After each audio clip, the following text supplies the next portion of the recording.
નમસ્કાર, આપ જોઈ રહ્યા છો નેશન પ્લસ ન્યૂઝ. હું છું આપની સાથે હેતલ વગર. WTT યુવા સ્પર્ધક બીજા દિવસે સનીક્ષા કાલભૈરવ, પ્રતિક તલસાણી, પુનિત બિસ્વાલ અને દિવ્યાંશી ભૌમિક U17 અને U13 કેટેગરીમાં ચેમ્પિયન બન્યા છે. વડોદરામાં તારીખ 27 ફેબ્રુઆરી 2025ના રોજ પુનિત બિસ્વાસે અંડર 17 છોકરાઓની શ્રેણીમાં વિજય મેળવ્યો છે. ફાઇનલમાં સીડ ટોપલર સાહિલ રાવતને 3-2 થી હરાવ્યો. આખી મેચ દરમિયાન બંને ખેલાડીઓ વિજયની નજીક દેખાતા હતા, પરંતુ ટૂંક સમયમાં જ તેઓ એકબીજાનો પીછો કરતા જોવા મળ્યા છે, કારણ કે મેચ નિર્ણાયક રાઉન્ડમાં પહોંચી ગઈ.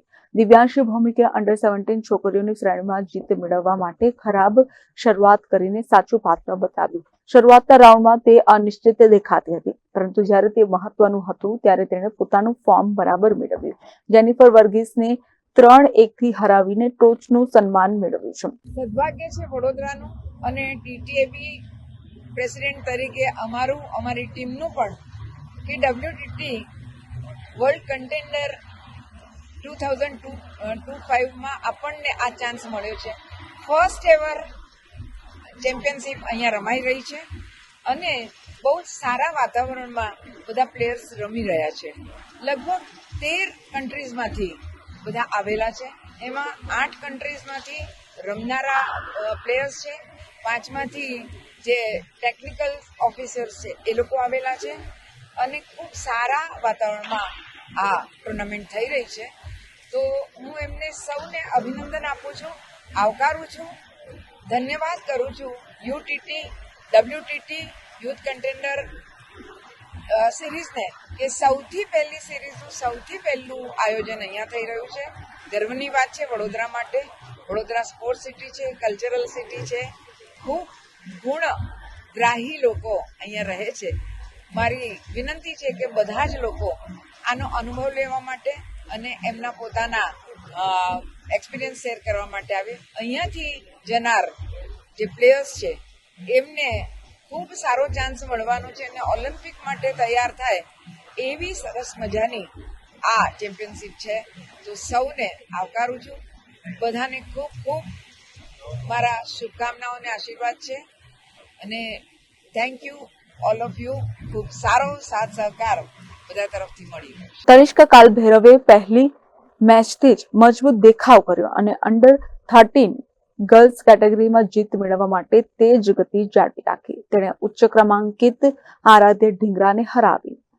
પ્રતિક તલસાણીએ મુખ્ય ડ્રોમાં એક પણ સેટ ગુમાવ્યા વિના અંડર 13 છોકરાઓનો ચેમ્પિયન બન્યો અને ટાઇટલ માટે શ્રેષ્ઠ દોડ લગાવી. બધી કેટેગરીના સેમીફાઇનલ તબક્કામાં કેટલાક અપસેટ અને રન અવે મેચ જોવા મળી. સાહિલ રાવતે સેમીફાઇનલમાં ટોચના ક્રમાંકિત અભિનંદન પ્રતિવધીને 3-1 થી હરાવીને ફાઇનલમાં પ્રથમ સ્થાન મેળવ્યું છે, જ્યારે પુનિત બિસ્વાસે રૂપમ સરદારને 3-1 થી હરાવ્યો. રૂપમ સરદાર શાનદાર ફોર્મમાં હતી.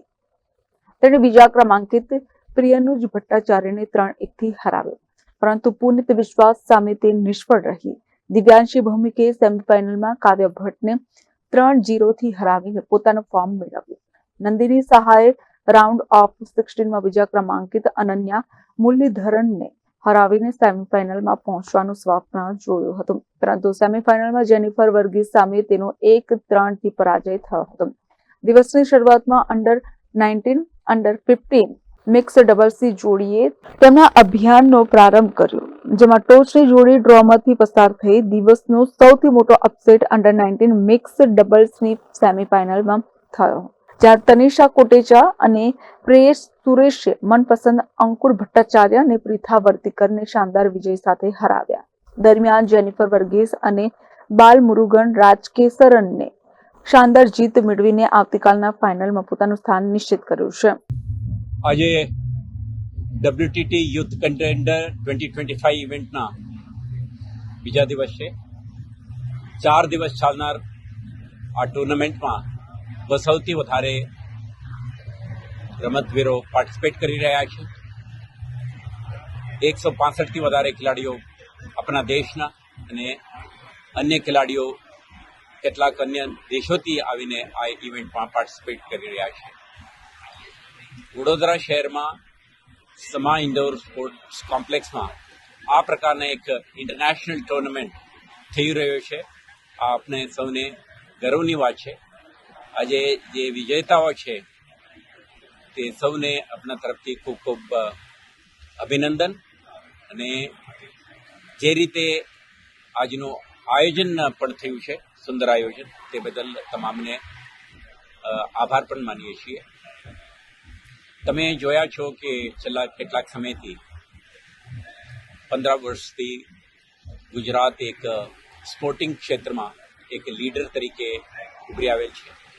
અને ખેલ મહાકુંભ 2010માં શરૂ થયું, તો છેલ્લા 15 વર્ષમાં આપણે સ્પોર્ટિંગ ઇન્ફ્રાસ્ટ્રક્ચર એડ કર્યું છે, કેટલાક scholarship programs, coaching program, indoor અને આઉટડોર સ્ટેડિયમ ઊભા કરી છે. સાથે સાથે ટેલેન્ટ સર્ચ કરીને એમને તમામ પ્રકારના સપોર્ટ સિસ્ટમ ઊભા કરીને નેશનલ ઇન્ટરનેશનલ ફોરમમાં પાર્ટિસિપેટ કરી શકે તે રીતે આયોજન પણ કરી આપ્યું છે. 2018 પછી જે સ્પોર્ટ્સ ઓથોરિટી ઓફ ઇન્ડિયા દ્વારા જે ખેલો ઇન્ડિયા કાર્યક્રમ પણ શરૂ થયું. આનાથી આજે આખા સ્પોર્ટિંગ એક્ટિવિટી પ્રમોટ કરવા માટે રાજ્ય અને રાષ્ટ્ર સ્તરે ઘણા બધા કાર્યક્રમો યોજવામાં આવી રહ્યું છે. આના ભાગરૂપે આજે તમે જોઈ શકશો, વડોદરામાં સમા ઇન્ડોર સ્ટેડિયમ, માંજલપુર ખાતે સ્પોર્ટ્સ કોમ્પ્લેક્સ, કોટંબી ખાતે જે 35,000 કેપેસિટી વાળું ફેન્ટાસ્ટિક ઇન્ટરનેશનલ સ્ટાન્ડર્ડના એક ક્રિકેટ સ્ટેડિયમ. તો આપણે જોયું તો છેલ્લા 1 વર્ષની અંદર જ કેટલાક ઇન્ટરનેશનલ ઇવેન્ટ્સ અને ટુર્નામેન્ટ્સનું આયોજન થયું છે. આપણે ગર્વ છે કે વડોદરા ટેબલ ટેનિસ એસોસિએશન, જે જયાબેન ઠક્કર અને એમના આખા ટીમ આવા એક ઇન્ટરનેશનલ ટુર્નામેન્ટને વડોદરા શહેરમાં લાવીને શોકેસ કરી છે. આમાંથી શહેરના લોકોને, જે પોટેન્શિયલ ટેલેન્ટ્સને અને ઉભરતા જે ખેલાડીઓ છે એમના માટે ખૂબ મોટિવેશન અને ઇન્સ્પિરેશન મળશે.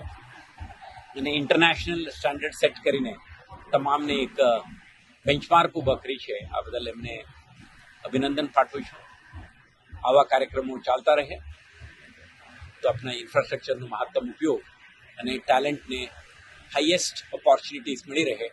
અને આવતા દિવસોમાં યોજાતા નેશનલ ઇન્ટરનેશનલ ટુર્નામેન્ટ્સમાં ઇન્ડિયન ખેલાડીઓ આઉટસ્ટેન્ડિંગ પરફોર્મન્સ આપીને મેડલ જીતે અને આપણા નેશનલ ફ્લેગ અને નેશનલ એન્થમનું દર વખતે આપણે જોવાનું તક મળે એવું આપણા શુભકામનાઓ. Thank you. કેમેરામેન નવનીત પરમેન સાથે Satyam Nivaskar, nation plus news Vadodara. સમાચારોના સતત અપડેટ મેળવવા માટે અમારી નેશન પ્લસ ન્યૂઝની યુટ્યુબ ચેનલને સબસ્ક્રાઇબ કરો, બેલ આઇકન દબાવો અને જોડાયેલા રહો ફેસબુક, ઇન્સ્ટાગ્રામ અને ટ્વિટર પર.